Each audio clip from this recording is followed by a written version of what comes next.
everybody, and welcome to another episode of Evolve Point, your weekly Shadowverse podcast, talking about the news, the events, and our opinions on them. I'm your host, Ignideus, and with me, as always, is my effervescent co-host, Lord Kalen. Actually, I'm going for a more monochromatic style this week. Looks pretty good. Looks pretty good. He's the moderator of the subreddit as well as the community Discord, by the way. And also here, as always, is my very demure and mindful co-host, Such Patanko, fellow Shadowverse streamer. Hello. I like my park avatar's chud sweater. It's comfy and it makes me happy. I'm a little concerned about our vocabulary in recent years because we've just been putting chud before everything and we've been putting slop after everything, and it's just not descriptive anymore. What is it? Cannibalistic human underdwelling creature or something? I don't know. Is that what chud stands for? Wait, it stands for something? Yeah, it's like cannibalistic human underground dweller or something like that. That cannot be true. It's true. It's true. That cannot be It's true. I refuse to believe that.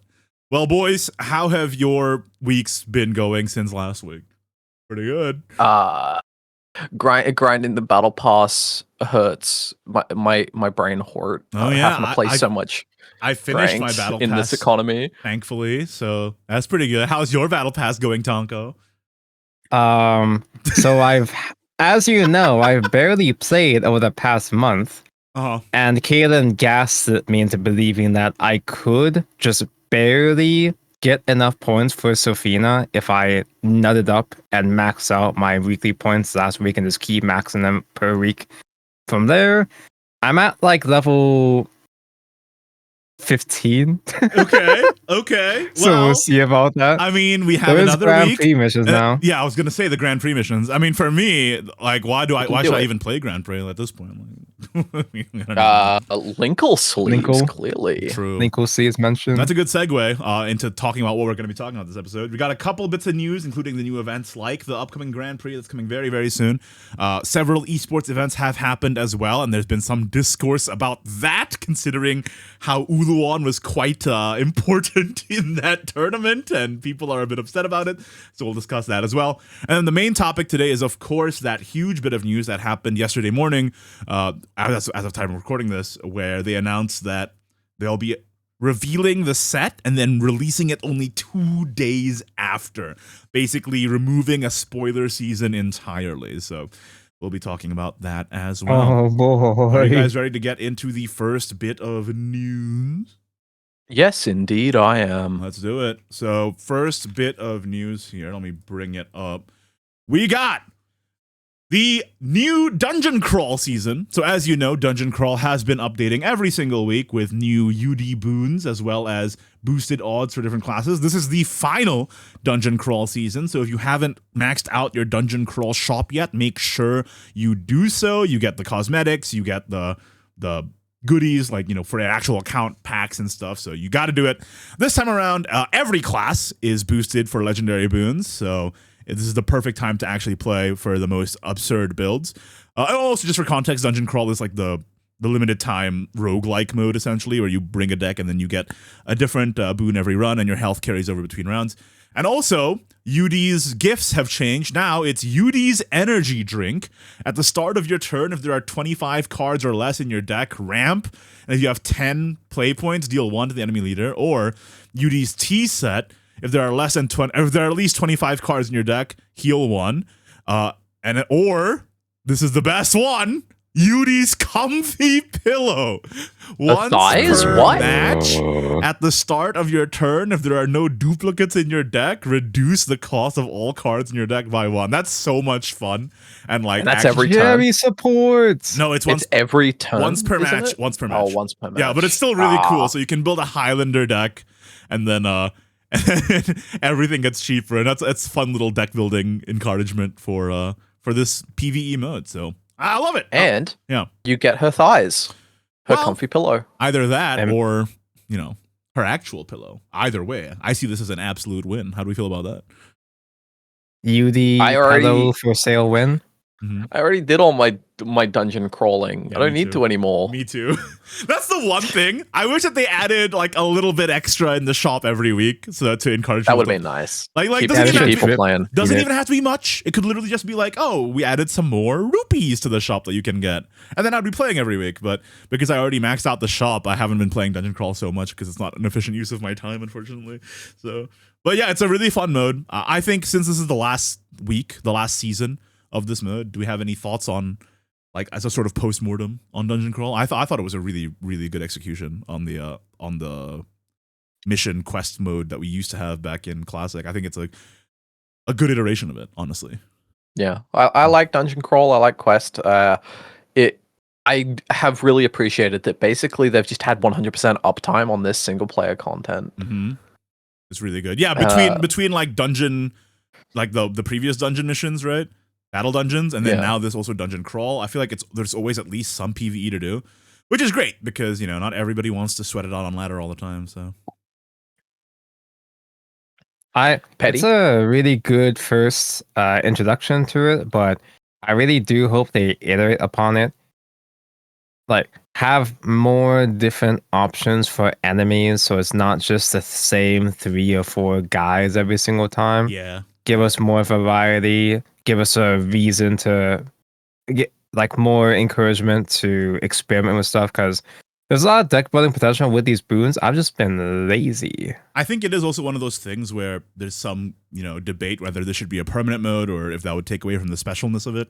At the very least, if they do rerun this event, I hope that they keep the previous enemies as well, so that we're adding to the pool every time this event gets rerun, rather than resetting back to just 3 or 4 guys every time this event gets rerun. You know what I mean? Exactly. Like if they make a rerun of this event, you know, a couple sets down the line, and it's another 3 guys, but we don't have the previous 3 guys, you know, then, you know, the variety is actually the same and not increasing over time. So it would be cool that if they just kept everything in the pool for the next time. Could be cool. Anyway, I liked it. Great mode. You got to give props where props is due. They killed this one. One of the best events they've ever done. Next. Speaking of killing. Yeah. What? There was a minor update where 20 megabytes, and it was to ban people. That's right. Players' accounts Seemingly, have been temporarily or permanently banned, and they've been removed from their rankings because they engaged in fraudulent activity. Now, I want to be very clear. The regular player who's just regularly playing this game, even if you play this game a lot, does not have to worry about getting banned. It's only people who like intentionally sandbag for literal hours on end, and so that they can like you know, boost their gains later or whatever, or if they're like sharing accounts and they're just like 24/7 uptime or whatever, as far as I can tell. Okay, so yeah. Okay, so these aren't the people that do O1 triple with the face, huh? No, no, they don't get banned. If you just play That's normally, an intended mechanic. You'll be fine. As far as I can tell, it's only the people who are like, you know, doing weird sus stuff like that to metagame the ladder or whatever. So, or if they're just straight up cheating. So, you know. Yeah, I mean, from my memory, I don't think we ever really had a botting problem in Shadowverse Classic, and I'd imagine Worlds Beyond is even harder to do that. But this is probably just people intentionally losing down to super low CR so they can go on win streaks and get extra master score to get high up in the rankings. They like intentionally sandbag way low, and then like, you know, like you said, do that for the clout or whatever. So, yeah. And of course, account sharing like 8-hour shifts on one account, like you said. Yeah. But generally, it's a very, very small amount of players in this game, thankfully. And you know, all the actual game calculation and stuff is done server side, so you can't actually cheat like in terms of game rules or whatever. But it's just for people who are like literally just doing weird sus third-party tools on their account or whatever. Okay. Also, minor update on the App Store version where they adjusted UI on buttons that link to the web store. I have no idea why they had to push a whole update just to adjust the buttons for the iOS version, but weird, very strange.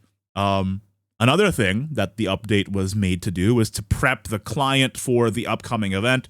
And of course, that event is the Grand Prix Blossoming Fate Cup. It's another Grand Prix that I believe is just standard rotation, or well, I should just say standard, right? At this point, so Yeah. For now, No For rotation yet. yeah. This time around, the cosmetic please, no reward rotation. is Linkle. And if we take a look at the details here, as usual, you get 1 free attempt per stage, up to 3 attempts per day, 5 matches each, win 4 in each one to advance to the Group A.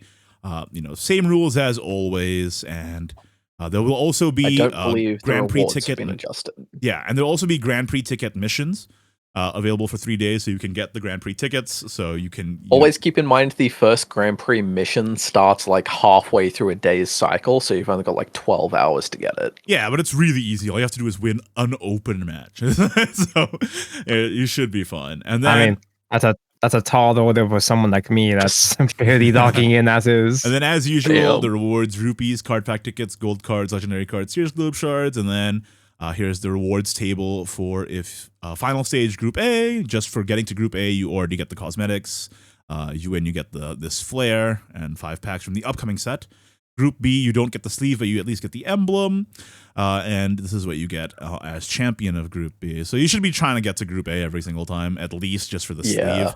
I believe that at least during the collab Grand Prix, last Grand Prix, they made it a little easier where even Group B, you got the sleeve. The Freyrun Grand Prix, they did, yeah. But for regular Grand Prix, this is just the norm. You have to actually either win Group B or get to Group A in the first place in order to get the sleeve. So...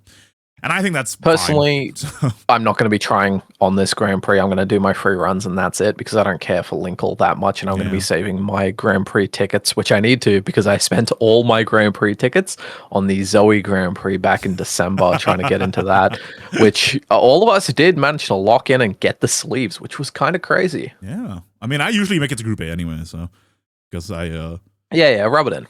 No, it's not. No, it's it's just because if how often do you win lobby tournaments, huh? If you, I'm just saying, if you spend your Grand Prix tickets wisely and you don't just do runs for the sake of it to convert the tickets into rupees, and you're playing a deck that is like relatively okay, you should be able to get to Group A most times. Like I believe. Yeah, but then there's Take-Two Grand Prix every time. I don't. Yeah, that Take-Two one was rough. Yeah, exactly. Like, listen, I wasn't trying to brag, all right? You got real defensive there, Caleb, for some reason. I'm just saying, save your tickets for when you need them instead of because I have seen some players make this call where they try to convert the tickets into resources in the short term, and then they end up not being able to do future Grand Prix in the long term, and that's I don't think that's a good call. So there you go. I'm gonna have to super duper really lock in, not only because, as you are aware, I'm a extremely big fan of Linkle, as you know. Yeah. And also, I actually need the Battle Pass missions. I need those most bad. Yeah, true. Oh yeah, that's true. There will be Battle Pass missions for the Grand Prix as well, so you can look forward to that. Okay, here's something that's pretty cool. Worlds Beyond Fighting Game Rookie Championship. This actually takes place the day after they announced the new set. They got a bunch of pretty big names from fighting games to try out Worlds Beyond on an official stream. So you might recognize some of these players, like Tachikawa from Crazy Raccoon is the one I recognize the most. And they're people who are famous from Street Fighter, etc. and so forth.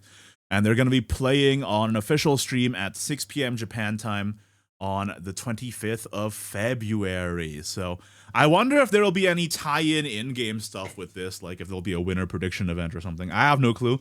But generally, I think it's a good idea to try and expose the game to different new demographics to try and grow it a little bit, even if this is really just a Japan-only activation, to be honest, but still pretty cool. I think there is similarities between fighting games and card games, not so much mechanically, because obviously I'm old and I cannot do the combos required to play fighting games, but in terms of selecting your character, matchups. Yeah, I was going to mention, and it's a 1v1 game, so fighting game players are quite good at memorizing patterns and movesets and matchups. That will translate to cards, but the mechanical ability of hitting the button at the right frame doesn't exactly transfer to Shadowverse. Exactly. So that'll be interesting to see. It does to Yu-Gi-Oh! Whenever I describe Yu-Gi-Oh! to a new person, classic artifacts, right? Oh yeah, I often compare Yu-Gi-Oh! Specifically Yu-Gi-Oh! to fighting games because it's a lot more knowledge when it comes to matchups, choke points, knowing how to overextend or how to recover, so on and so forth, specifically in Yu-Gi-Oh! Yeah, There's a lot of crazy stuff. Fighting games have a lot of crazy stuff, and some people like that kind of crazy stuff. It's a little weird, right? Like, even though the games are so different mechanically, there are actually, like, on the broader conceptual side of things, there's a lot of crossover between fighting games and card games, which I think is cool. So, again, I have no idea if this is going to have any in-game tie-in or whatever. Meanwhile, in Shadowverse, I don't know if you can really transfer any skills to Shadowverse. No, I'm kidding. Wow. Damn. Well, all right. Damn. Guys, it's time for Kalen's favorite segment. It's esports, baby. Well, you see, I was actually there for some of the esports this week, right. so I know what happened. On the 15th, unfortunately, on the 15th of February, it was the finals of the Shadowverse Online Championship, and I actually did a co-stream of it. If you want to go watch that entire watch party, it is on my channel under the live stream section. The winner was Sho, who won with Loot and Egg, which is really no surprise. Those are the two best decks by far in this format, I believe. But it is pretty cool. Second place was Kasa, who was playing Spell Boost Dirt Hybrid and Portal like Egg Puppet Hybrid. So 2 hybrid decks coming in second place is pretty neat. And then we had AEG with Loot Dirt in third. And then Eti with Ramp Dragon and Egg Portal. So really no huge surprise, I guess. It's the best decks in the format, making it to the top 3. I mean, Spell Boost Hybrid popping up there in the top this time. We haven't seen that in a while. It is the more things change, the more things stay the same. True, but I feel like people who are locked into the meta changes over time did kind of see a sort of uptick in this recently. So it doesn't come as a huge surprise to me personally, but it is a bit weird because it's not super representative on ladder. Right? I would say Dirt is much more representative on ladder, but I have seen this. Like, this is not uncommon these days. So the fact that it got second though is really showing that it is a powerful deck. So there you go. Now, unfortunately, this isn't, the full story. I will say the winner's Sho played really, really well, and he did not just go for YOLO Uluwans willy-nilly, and so I would say he really deserved, his really clean lines. But it did go a little viral on social media of this specific game, or this specific set, I should say, with Saga versus Raichi, where Raichi had an entire board of guys, and Saga was just like, whatever, and then evolved an Uluwan, and the results sort of exactly 15 HP it sort as well. of speaks for itself there. And honestly, as soon as the community discovered that Uluwan's actually a good card, I predicted that this was gonna happen, that on camera, Uluwan would decide a money match set. To be clear, the finals of this event is best of 3, but it is single elimination. So if you lose your set, you're just dead. Saga played Earthright Rune and was able to hit all 5 hits to Sandalphone with bodies on board. And then he played Uluwan, and then Uluwan hit all to face as well. Oh, he was both of those? So yeah, he was both. 2 separate players. Back to back. So that was a really, obviously it's not Saga's fault. He didn't make the cards, right? So I don't want any hate to go to Saga's way. But it just goes to show that these kind of high variance cards in a actual high stakes tournament, guys, the winner of this tournament took home 5 million yen or something like that, right? Something like that. 1 million. It was 1 million. 1 million? Yeah. Okay. Kalen's more locked in than me. Oh no, ECS gets 5 million, I think. That's what I'm getting confused about. But anyway, regardless, it's a real money match game, and sets being decided like this is just ridiculous, right? So people obviously went and ran with that tweet. There are lots of discourse about it from all perspectives, really. Somebody retweeted it with the image of Miyazaki from Ghibli saying that I believe this is an insult to life itself. It's pretty good. No! Yeah, I don't know, man. I hope that something is done about especially these cards that, like, obviously in a digital card game there are going to be cards that introduce variants, but specifically Uluwan, like, if nothing else, Uluwan, like, that card's got to go. Like, what do you think we should do about it? Do you think we should, like, ban it from competitors? Most RNG cards don't outright end the game. Yeah, they can swing it. There might be some recovery from a bad roll.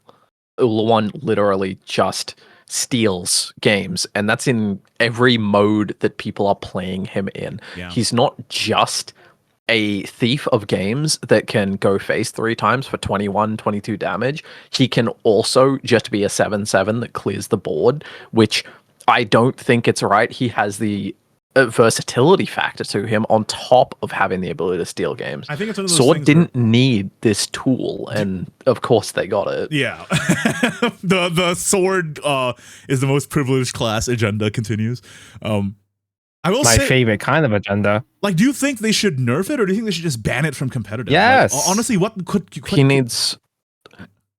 Maybe he should be able to hit himself, but he probably shouldn't have such. No, it wouldn't matter. It wouldn't matter if he hit himself, because, well, I guess as a way to himself, everything becomes a 33% instead of a 50-50. I think also, like, he doesn't do damage to himself, because Sivo mentioned, but, like, it still would, like, help him miss targets. I think also another thing that you could do is just make him not be able to attack, like the original version of Uluwan. Yeah. So that way you couldn't clear the board, you know? So Uluwan completely lost all of his charm because they just got rid of most of his drawbacks, and he can attack, so he can clear a body. He hits 3 times now. Yeah, you know? and the introduction of Uluwan. Oh, sorry, of Grimnir too, right? To, like, clear boards for free. And Grimnir mentioned Sivo gives it 1 more damage, which helps Saga get exact lethal conveniently. Yeah, it's really tough. Like, I felt really bad really for Raichi. Cool. And it's again, really cool. I want to be clear. That, I want to be clear. It's not Saga's fault. Like, he didn't make these cards, right? But like you have to just play the hand you're dealt. So I don't want to see anybody going after Saga or anything like that, to be clear. But it's like, the fact that the game is built like this is it's lame. It's just lame, right? I just think it's so cool that Swordcraft doesn't even need to top deck Owlbear to have lethal handed to them. They can just win off of Uluwan at any point of the game. It's just, I don't like it. So whether they ban it from competitive outright or they adjust its effect, I think something does have to be done. We've never had a card specifically banned from competitive. It's always been nerfs. Yeah. So we'll see. I will see, I suppose. They should just ban it entirely, completely. Get it out of here entirely. I'm not gonna wait a whole rotation for Uluwan to leave, bro. Next up, a little bit of a fun community event. We had the Moonlight Cup held by VTuber. I believe her name is Seira Chinen. Yeah. So invited a bunch of really competitive players, as well as a couple of it's just a bunch of people that people know, especially from X, from their deck lists and stuff. Spices, that's the guy who popularized the Kagemitsu aggro, for example. That's Yuri, he's literally the world champion from December.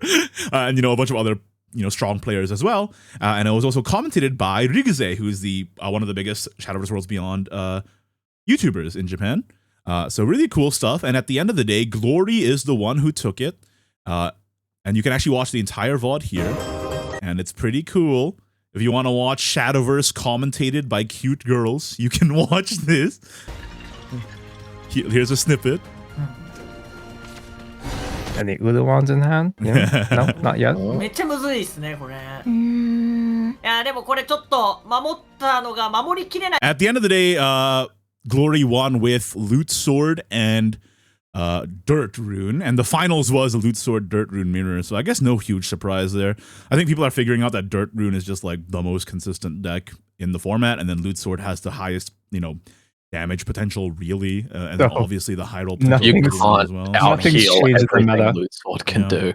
You can clear Loot Sword's board every turn and heal to 20 every turn, but you will not be able to heal from all of it. At the end of the day, nothing's changed in the meta.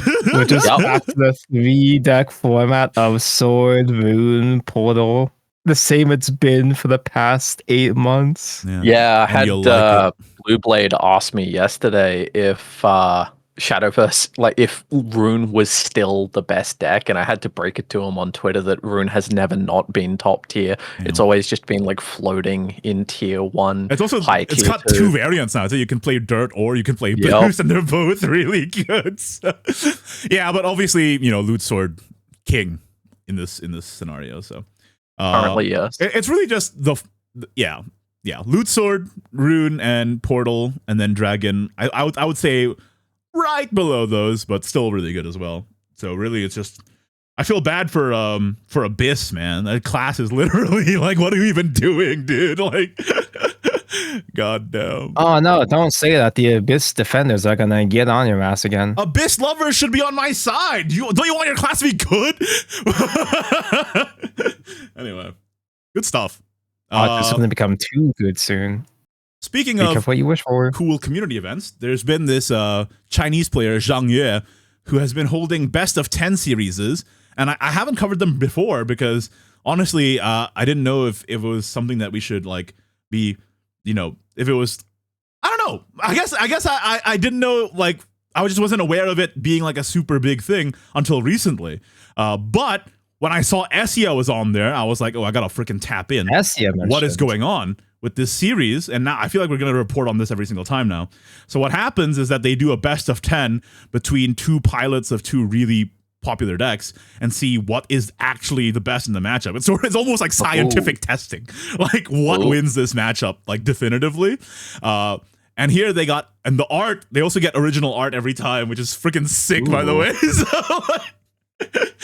we got the whole production. Yeah, we got Essia piloting Egg versus Moguchu, who was piloting Kukishiro, and Essia won 7-3. So Kukishiro found dead in ditch, Egg supremacy. Let's go. So there you go. I mean, you didn't have to tell me. Like Kukishiro was not going to survive a best of 10. Yeah, I mean, I guess really, who didn't see that coming? To be honest. Another cool thing, Shadowverse, who was the runner-up of the World Grand Prix back in December, so really strong player. He's actually made his debut on Twitter very recently, like right after he won, basically, he made a Twitter account. And he is holding an event on the 20th to the 22nd where he's getting people from the NetEase circuit, the Korean circuit, the Taiwan circuit, and the SVO circuit all playing BO10s very soon with actual money prizing. It's pretty interesting, I think. And he also announced on his Twitter some of the players who are going to be playing. And he even has like these made up stats spreads, which don't mean anything, but it's fun for flavor. Anyway, so we got, here's team SKO. We got Mingy God, Reroll, Silent Slayer. It's just fun, and here's the deck list they're going to be playing as well. The SVO team, we got Alejandro, our boy, Sad Feeder, Shincha, who'll be playing here. And then there's their deck list too. We got, the STO side, we got Mango, Nekogot, and Sasamumu, who was World Grand Prix Championship at one point. So really, really big names participating in this tournament. So I'm looking forward to watching it. I think it's going to be a fun watch, especially since it's cool that it sort of bridges all of the circuits together into one event, which I love to see. Shadowverse is a global game, and we shouldn't be like gated by these walls just because we got internet, bro. So like, why not, right? So I think it's cool. Looking forward to it. What do you guys think about that? I like the stat cards. They're pretty goofy. I think he's definitely having fun with it. I did. I was talking with Shadow in DMs previously. He actually asked me to participate, but I was like, man, dude, I cannot be fighting Alejandro and Shincha. Shadow seems like a pretty fun guy. Yeah. His reactions during the World Grand Prix were fun. Yeah, he's quite a character. I really like him. So animated. I'm looking forward to watching it. So look forward to that, guys. I really like Sad Feeder's profile pic there. Yeah. Okay. Pretty sad profile pic. Next up, I just want to give a quick reminder on an upcoming event here. We got the Shadowverse Extra Championship. The registration for this is already closed, but we get to watch it, I think. Is it streamed? Oh, I don't think it's streamed, actually. Never mind, we don't get to watch it, but it's on the 23rd on the, this month. So in just a little under a week. So That's pretty cool. And then if you are in Japan, in Aichi specifically, you can still enter for the Aichi one that's in March. Then we have one in Osaka in May and one in Kanagawa in on August, and then in Fukuoka on the 11th. So, or November, I should say. I think this is really, once again, the Extra Championship, it's meant to sort of bring Shadowverse to regions in Japan outside of Tokyo, because usually when there's esports in Japan, it's all Tokyo-centric. So I think it's a good effort. So, even though it's not worldwide, it's still good to spread competitive Shadowverse in as many regions as possible. So it's a pretty cool event. So not sure if it's being streamed, actually, but I don't believe it is. But if it is, maybe we'll do a watch along. We'll see. But the stakes are pretty high too, because you get money, and you also get can qualify to World Grand Prix from this tournament. So pretty cool. I like money. Yeah. Money mentioned. Okay, folks. I think it is time to move on. It's the big one. Main topic for today. It is an interesting one for sure. So first, let me wiggle my camera around in Shadowverse Park so I don't get kicked for inactivity. And then let me open the tab. Yes, so yesterday morning, they announced that card set number 6 will be coming on February 26th. And usually, these sets are announced through a Shadowverse Channel Beyond stream a week in advance. But this time, the Shadowverse Channel Beyond stream will be on February 24th, only 2 days before the set comes out. What? Why did they? So I made a whole video. Mean by this? I made a whole video yapping about this yesterday when the news came out. A lot of feedback on the comments. They're speculating. Is it something controversial in this reveal season that they want to minimize the reaction time to? I don't know. As far as I'm concerned, every release season is controversial. I don't know about that. I don't think this is worth doomsaying over. It might just be some obscure, financial quarter or some stupid reason why they had to do it. Maybe they could only get the studio on the 24th, but the card set had to come out on the 26th. There's also at the same time, who's to say that this is going to be the norm going forward? Maybe this is just a one-time thing because it is a special set where it's all new characters. They're emphasizing that. So we finally have a set of OC characters, which is what we've been asking for. But what did they mean by this? Yeah. We've been getting brand new characters, of course. Just no, but a fully, yeah. Yeah, I think that there definitely has been some discussion in the community that the previous sets were kind of playing the hits, Omens, Grand Blue. This announcement specifically says all new characters. Maybe not all of them, but yes, new characters. But there's still plenty of responses to the announcement. Be like, oh, please bring so and so back. Please bring this card back. It's we're finally getting new stuff. No, they can wait. I think the new characters is a good idea because Worlds Beyond needs to establish its own identity outside of just, playing the hits from Shadowverse Classic and Grand Blue and Rage of Bahamut and whatever. So I do appreciate that. I do think it's a bit strange that the quote-unquote reveal season is so short this time around. So here we have the announcement for the Shadowverse channel live stream. It is indeed going to be on the 24th at 7:30 p.m. So not only it's less than 2 days because it's announced in the evening of the 24th. So the snowman is melting. I will say this time they're announcing the set, and then the very next day is going to be the portal drop, bro. Yeah, pretty much. And I also will say, this time around, usually they do try and get voice actors in, but this time around it's just the usual 3: the voice actor for Draitsen, Tomura-san, and Ryo-san, and then Kamono Hashi, who is a big YouTuber for Shadowverse Worlds Beyond, who I don't think is a voice actor. So, no hints basically. So previously, when they had guest voice actors in, they would be voicing cards from the next set. No hints this time, so truly it is a mystery. Everything is a mystery for this upcoming set. Can't really read into what's on the table this time for any hints to what the expansion will be related to. We always have the Yuri plush, and this is just winter themed. Yeah. But obviously we're well past December, so we're not getting the legendary Christmas themed expansion from Rage of Bahamut. I don't think so. And then they also announced Beyond live stream co-streams for this stream. And I will be doing an official English co-stream, so you can look forward to that or, any of these other languages, depending on what you want to watch. But if you want to watch an English co-stream with the official English translations and assets and stuff, you can check it out on this channel. Yippee! And Petty, will you be doing the funny? I'll try to be doing a funny. Oh, but with work though, I'll try to be doing the funny. I'll try to watch along. It'll be rough. The Ignideus watch along. The watch along of the watch along. The double watch along.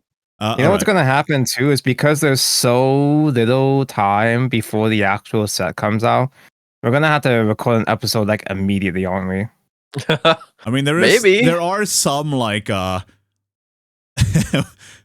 pretty angry comments, I will say, under this. Oh, I've got angry comments. I've got speculation, but I don't know if you want me to go first on that. Well, I want to say, like, of the opinion, the very chud opinion that nothing ever happens. This is not a doom sign. This is nothing to worry about because nothing ever happens, and that includes we're not getting rotation. We're not getting a big anime announcement for a Shadowverse Worlds Beyond original anime. That's definitely not happening.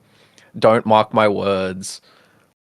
We're not going to get anything particularly special. It'll just be an expansion. It'll just be a nice, quiet, normal stream. Well, I think there is they won't tell us why we needed a short reveal season. There is a speculation about that, though, right? Because the next set will be set 6. If they are going to introduce rotation, it would be rotating Legends Rise Out. So maybe this next set is a double packer. Except rotation was implemented in set 7 in Classic, and we lost the original card pack of Shadowverse Classic and Darkness Evolved for the first rotation. Yeah, but maybe they'll do it differently this time. You don't know. You don't know anything.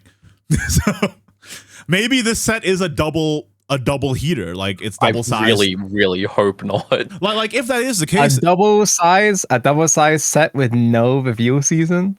A double size set without already increasing the load of resources we were able to accumulate in the previous set would be incredibly bad. We've only gotten the standard amount of rupees from events and such this expansion. If the next expansion's a double size set, then the economy just gets destroyed overnight. Hey, you know what? Maybe that's the reason why they started giving us pre-release packs this time. To help us collect some packs for a bigger set a little might earlier. Be true. And also, like, maybe that's why there's no reveal season, because it's a huge double pack set. So who knows? Like, but I don't know. I think it's if this is the norm going forward, I think there are pros and cons to it. One, shadow dropping is exciting. Like, if you just shadow drop a thing, people get excited and try it out right away. That could increase engagement. It could increase player base. We've seen it happen time and time again in the gaming industry. So that is a thing, right? But you also lose the sort of hype cycle where you get everybody in the community talking about one thing instead of just losing their mind. So that there is something lost there. And then another pro is that obviously it's hard to evaluate cards without the full package, right? Especially since sets tend to be very thematic. Like you get a legendary that's like every time you play a Natura card, it does this. And then you're like, well, what are the Natura cards? What if they're not any good? Then this is not going to be good. But if they are good, then this is going to be good. So like you can't judge it.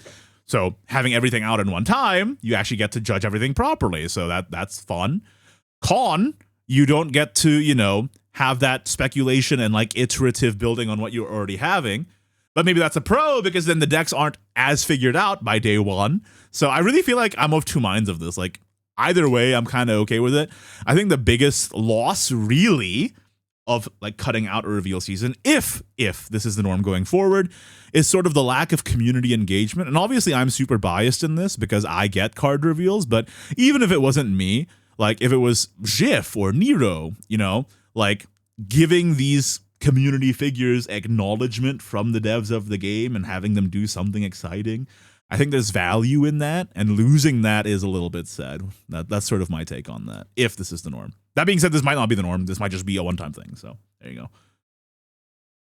It's also risky in the sense that, like, because there's no time to process it, if the new set comes out and it sucks, then without a hype cycle leading into it, you might get a knee-jerk reaction of people getting really angry, like more angry, without, like, if they see a card, they get an initial impression of it, they can't stew on it, they can't think about it. Yeah. And when you have to deal with that card, with that first impression immediately, that might be a turn-off for some players. Maybe.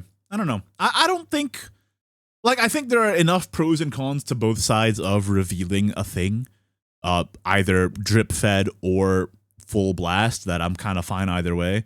It's just for me, the loss of the community building aspect is a bit sad. That's kind of my only reservation about this. It's like how it's like how when Netflix does their own licensed anime, instead of releasing it weekly, they just release it all at once. So everybody binges it, and everybody gets to consume it all at once. But because of that, there's not a whole lot of discussion. Without a drip feed of information, there's not any room for discussion. So once people are done with the thing, it's a lot easier for them to just lose interest entirely. Like I kind of imagine a scenario where people play it for a couple of days, but like even more people drop off even faster. I don't know. Because they don't have I feel like surprise or, dropping everything will have the opposite effect though. Like, you get no spoilers, so then you download the game and then you immediately jump in and you're like, oh, look at all this new stuff. So maybe that's what they're going for. I think that works. That works if it's a good expansion. If it's a really polarizing expansion and it's very obvious that a deck like Swordcraft is still the best deck, I think that's gonna make people even more mad and dip off the season even easier. What do you think, Caitlin? I can say from the perspective of an admin of the subreddit and Discord, the traffic stats always spike during spoiler season, and the longer the spoiler season is, the healthier those two communities are. That's definitely been reduced in the world expansion spoiler season style of only 1 week. Yeah. But it's still maintained because we have the only 2-month-long expansions. Every month is about even. Every month is competitive with each other. The subreddit's been getting like more than 80,000 uniques and 2 million views on those uniques per month for every month of Worlds Beyond. Obviously, the first month of Worlds Beyond was freaking crazy, 260,000 uniques. With smaller or literally no spoiler seasons, the second month of each expansion is massively reduced in traffic. And that probably reflects in the player count of the game as well. The spoiler season builds hype and reminds people to come back to the game and start doing their dailies in preparation for the next expansion. Maybe they see a card that has been revealed that they want to play next expansion immediately, so they start building up some supplies to play that deck first. And if there is no spoiler season, nobody has a chance to see those cards, decide if they want to come back and actually play the game. You know what I mean? Yeah, I think we really will have to see like how this actually impacts player numbers and engagement. Like if this is a better experience for the vast majority of people, then I'm all for it. But if it does mean that, the opposite, then obviously, hopefully they don't do it going forward. Maybe it is just an experiment to see like what the effect is. Like, who knows? But I did make a video about this, like I said yesterday, and I got quite a few comments, and it's pretty polarizing. Like people are like, I love the spoiler season, I love the hype cycle. Some people are like, it's freaking annoying when the hype cycle is too long, and I can't judge any of the cards anyway. So I kind of prefer it being all dropped at once.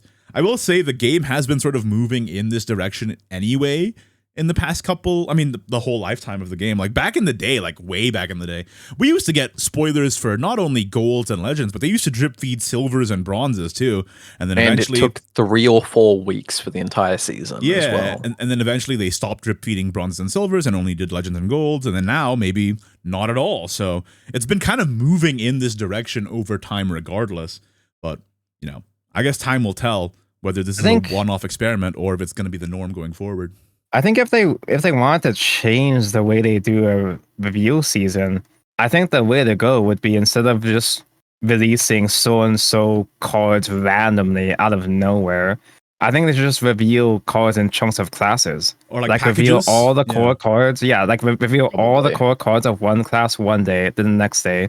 Do a reveal schedule of like 7 days. Each day has their own class showcase, and that way people can judge the cards and the whole package all at once without having to speculate too much or get frustrated if they don't have the whole all the information. And it also builds up hype over the course of the week. Like maybe 8 days of reveals, one for each class plus neutral. Like that could be fun. Yeah. But also, who knows what happens behind the scenes, because like with scheduling card reveals with community members and outlets, like that maybe is a whole, we don't know the bureaucracy that goes behind that. So Who can say? Maybe this is better for the game. So, where's my card reveal, Psy Games? Come on. You don't have a channel or make any content other than this subreddit. That's true. Maybe what if they give you a subreddit reveal? Interesting. I mean, I've only got like 80,000 unique viewers every month. Gosh. Wow. Damn, celebrity. That's more subs than I've got. Yeah.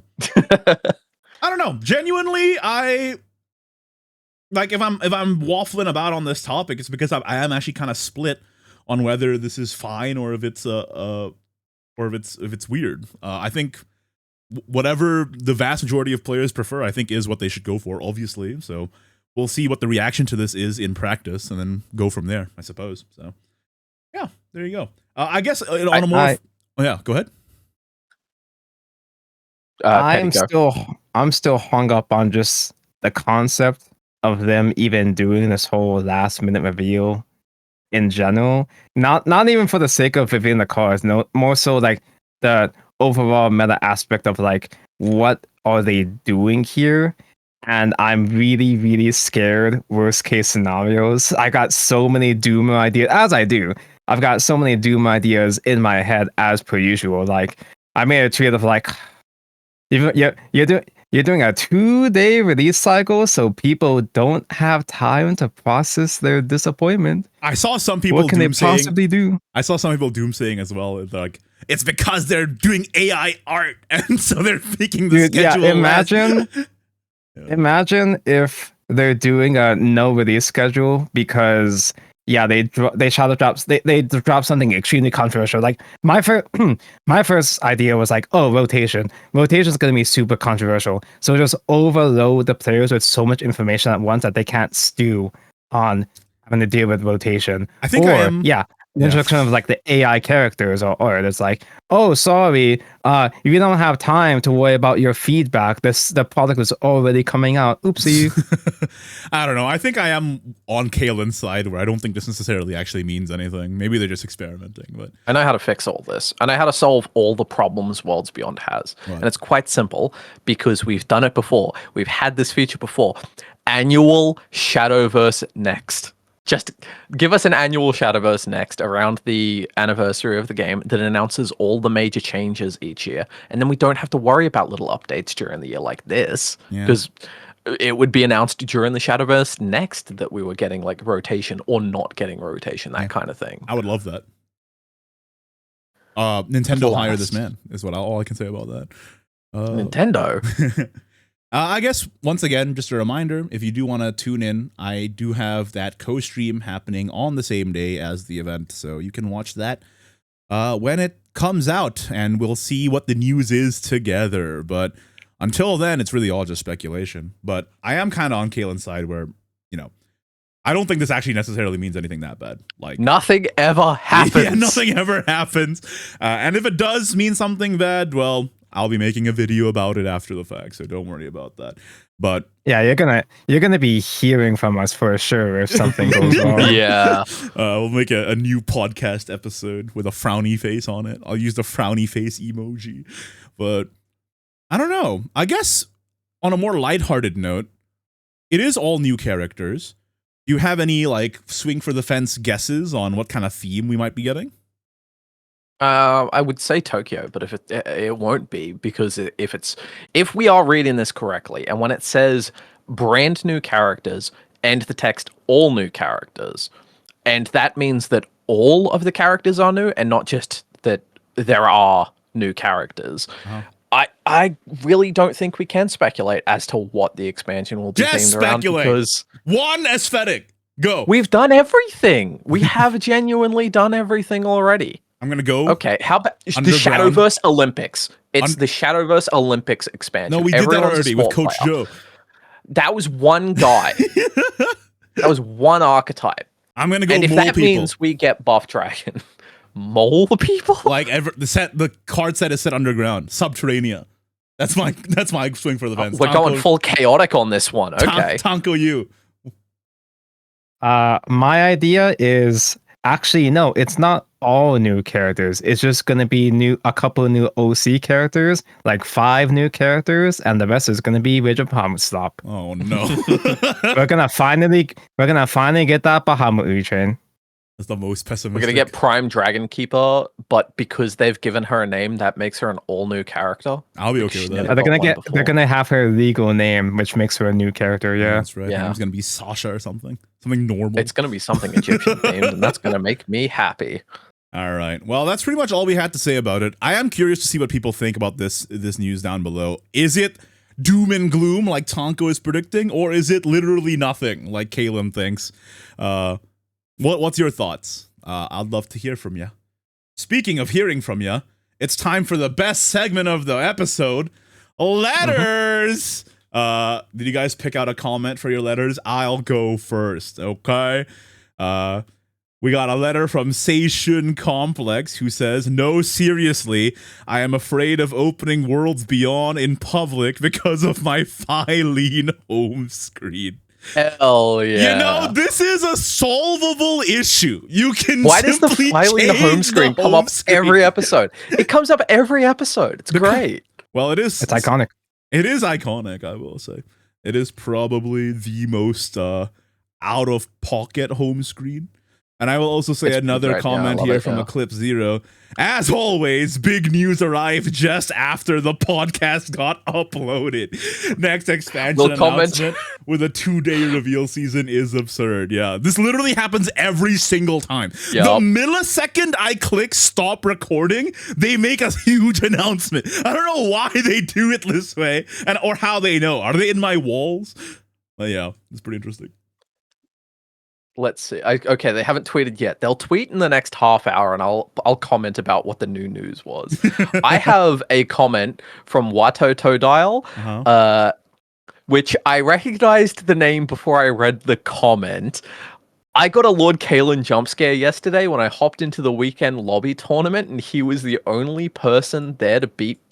He was the only person to beat me with Ramp Dragon. Curse you, Kale. Artifact will win next time. What? In the weekend lobby tournament, a few days before the podcast recording, I took Ramp Dragon in and I put every single player in that tournament to like lower than -5. It was the most handily victorious lobby tournament I'd ever had. Nice. And somebody from my matches. Okay, yeah, but was it 3-round or 4-round lobby tournament? 4 round. Whoa! Now that's an accomplishment. He's done it, folks. He's done it again. Yeah. I'm up to 7 total lobby tournament wins. I've got 6 different outfit screenshots of Yudi saying my name. Tanko really needs to lock in. Right. Dude, I actually tried doing the cadence strat of enter the 3-man, the 3-round tournament, and like everybody dipped. The moment anybody left, they immediately left. Like I made it to like 4th place just for playing 1 game or something. Wow. Yeah, you only played 1. It was you lost your first game and then your next 2 games disconnected. Yeah, they just left. Yeah, it's just that easy. Maybe I should start playing the 3-round. So I have a comment that's not about Blue Orca this time. This is a comment that actually boasts some room for discussion. Tonko, what do you think from Andrew Ufuji? Tonko, what do you think would get you and other disenfranchised players back into the game, if anything? How about the devs stop making things worse? Have some more interesting core design. Do something about the meta never, ever, ever changing. What else is there? Like I've had so many complaints about video game that being put on the spot to discuss it. What do you guys think? I think the card design is probably the biggest thing. Like some of these card design is just so uninspiring. And because it's so uninspired, the fact that they're not doing anything in the card design, and yet the 3 classes still stay the best classes for 8 months straight, and not, like Kaden says, nothing ever changes, nothing ever happens. I think the biggest thing they could do that wouldn't even like affect their bottom line that much, but it would improve optics immensely, is just to like slightly increase the stuff they give away. Very slightly. Because there was this sort of sentiment when the game came out, because the pack price increased from 100 to 500, that the game was super pay to win. In the end, the sets were only 77 cards, so it kind of comes out in the wash. But that sentiment is still there because they didn't do anything to rectify that, even though because of smaller set size, it doesn't really make that much of a difference. But the way that they presented it made it look so bad. Exactly. Like, monetization is still what gets a whole lot of people hung up. It doesn't matter if you do get enough gold packs or resources to build what you need. After all, just the look of it and the feel of the game feels oppressive. And the same goes for cosmetics. Like the expensive cosmetics and the aggressive, like how nasty exchange tickets are. It doesn't actually matter. That's like, cosmetics don't matter in practice, but people still care a lot about that stuff. That people feel. I'm gonna have to disagree that cosmetics don't matter in practice. With the caveat of the Freyren collab, a lot of Freyren players started playing the game, and then were asked to open 200 card packs to get even just one of the leaders. That is a moment when cosmetics really do matter, because a lot of those players didn't get any Freyren leaders and then just quit because of that. Well, we've been saying the same thing since that matters. Since the Miku collab back in Classic, right? Like we've been saying this exact same thing. We've always been saying this, where that's a point of friction, and it happened multiple times in Worlds Beyond too. Like when Grand Blue players couldn't get their Beelzebub or their Belial, right? And they were asked to cough up $5 quadrillion to get an exchange. The lucky chest should be at 100. There, I said it. Well, maybe not even just that, but like if the point of collabs, oops, I accidentally moved the camera, is to get new people into the game, shouldn't you have less friction for these people to get the cosmetic they want? Maybe, but because they've been doing it this way since the Miku collab, I have to assume that this is just the more profitable way to do it, that they'll just get a couple of whales who make up the difference. But I think that is a little short-sighted, because while you get that initial burst, you sort of lose the potential for a higher actual dedicated player base. But it's the decision they've made, so... I am going to say this. It's a bit early to be saying this because we're still a few months out. I do genuinely believe that the make or break point for Shadowverse as an IP might be the 10th anniversary this year. If they don't home run the 10th anniversary of this IP, then Shadowverse might not make it to its 20th anniversary. You think so? What do you think about that? It's going to be really important. I think they need to take some of that money they made from the Freyren collab and put it into advertising, and then they need to make the mood of the game during the anniversary really, really hype and happy, and people want to be playing, have reasons to play. Literally, nothing is stopping them from having concurrently a battle dungeon, guild chest event, rank chest event, and battle fest all at the same time. Just throw everything at the wall for the anniversary, along with a bunch of giveaways.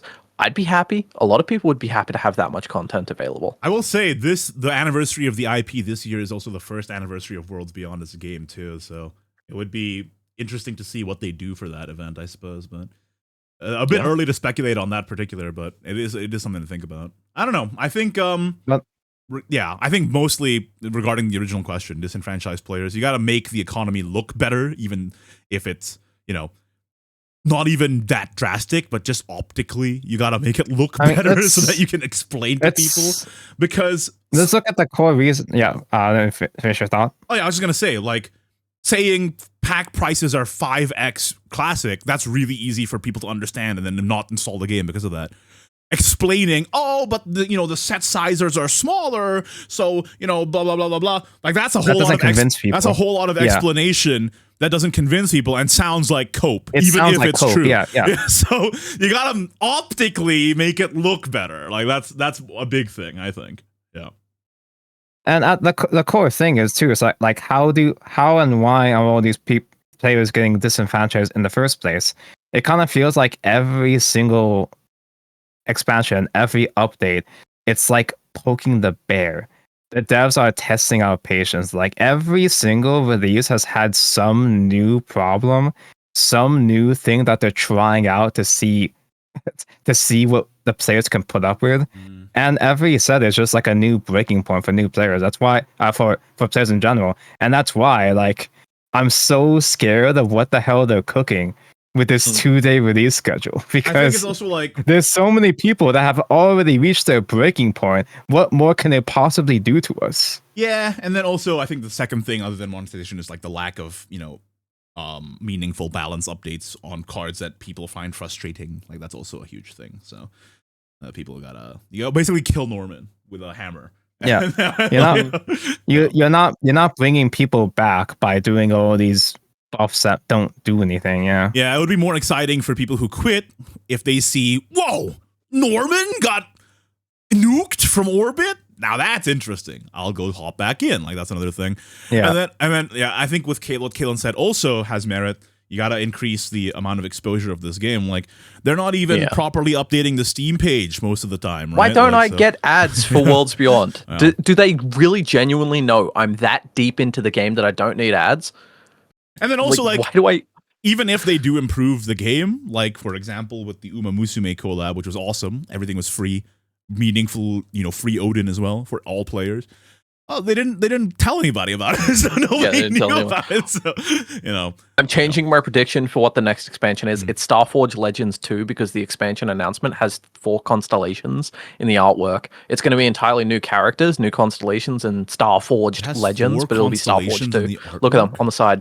Look at them. Those are not constellations, bro. They're just dots, bro. I don't think they're just dots. I'm reading real far into it. I think those are constellations. The one on the left looks like the Big Dipper. They just got freckles on this shit. Dude. It's not. No, man. No, it's not just dandruff. I'm thinking with gas on this one. Interesting. Yeah, you're definitely, maybe there's a gas leak in your home. That could be true. But anyway, I think that is going to be it for this episode. If you have any thoughts regarding especially the weird reveal season, I'd love to hear it from you in the comments. I also made a whole video about it, yapping about it, so you can discuss it there. But yeah, other than that, that's all the news and events and everything that happened in Shadowverse this week. I've been Ignideus. Make sure to tune into the announcement co-stream on the 24th on this channel. Tonko is also a streamer, and he'll maybe do a watch-along of my watch-along, so you can find him at Such Tonko on Twitch and YouTube. Any last words? Or I'll just be playing Digimon. I'm kind of in my Digimon era now. You can hop on Mondays for Such Patanko Digimon Days. Digimon Days. Unironically, Medusamon deck does kind of look nice. Yeah, it's fun. Yeah, it's pretty good. Yeah. Although my Mondays are usually other people's Tuesdays, in which case it'll be Digital Tuesdays. Digituesdays, yeah. Digituesdays, yeah. I mean, also... We did a stream where Tonko taught me Digimon, and I had a lot of fun. I'm just waiting for Elysion to come out. And then also you can find Lord Kalen at Lord Kalen on places. And you will find my summon sign in Quailag's boss fight arena, wrapped up inside an egg. I'm chilling. I'm having a great time. You're chilling in the egg, dude. Yeah. I'm in the egg. You're in Quailana's egg, bro. You're in a breeding area? Hell yeah. Hey, yo. All right. That's it for this episode. We've already gone past an hour. What the hell? Bye. Bye. Bye-bye.